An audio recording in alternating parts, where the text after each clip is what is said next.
नमस्कार दोस्तों, मैं विकास भारद्वाज। आप सभी का स्वागत है आपके अपने यूट्यूब चैनल प्रेरणा एक आरंभ में। दोस्तों, आज की कहानी का शीर्षक है अंतिम प्रयास। एक समय की बात है, एक राज्य में एक प्रतापी राजा रहा करता था। एक दिन उसके दरबार में एक विदेशी नागरिक आया और उसने राजा को एक बहुमूल्य और सुंदर पत्थर प्रदान किया।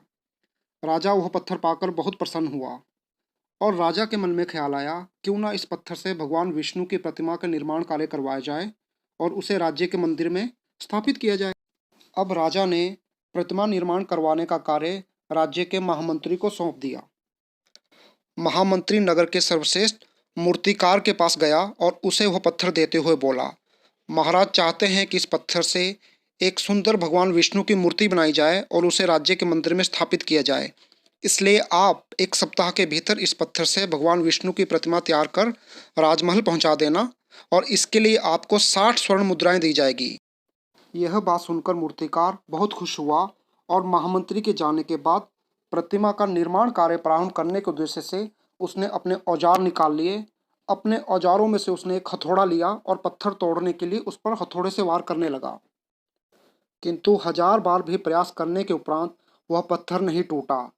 तो मूर्तिकार ने अंतिम बार प्रयास करने के उद्देश्य से हथौड़ा उठाया, किंतु यह सोचकर हथौड़े से प्रहार करने के पूर्व ही उसने हाथ खींच लिए कि जब 1000 बार प्रयास करने के बावजूद भी यह पत्थर नहीं टूटा तो अब भला क्या टूटेगा। वह पत्थर लेकर वापस महामंत्री के पास गया और उसे यह कहकर वापस कराया कि इस पत्थर को तोड़ना असंभव है, इसलिए इससे भगवान विष्णु की प्रतिमा नहीं बन सकती। चूंकि महामंत्री को राजा का आदेश हर हालत में पूर्ण करना था, इसलिए उसने भगवान विष्णु की प्रतिमा निर्मित करने का कार्य गांव के एक साधारण से मूर्तिकार को सौंप दिया। अब मूर्तिकार ने पत्थर लिया और महामंत्री के सामने ही उस पर हथौड़े से प्रहार किया और वह पत्थर एक ही बार में टूट गया। पत्थर टूटने के बाद मूर्तिकार प्रतिमा बनाने में जुट गया। अब महामंत्री सोचने लगा कि काश पहले मूर्तिकार ने एक अंतिम प्रयास और किया होता तो वह सफल हो गया होता और आज 60 स्वर्ण मुद्राओं का हकदार बनता। दोस्तों, हम भी अपने जीवन में ऐसी परिस्थितियों से दो चार होते रहते हैं।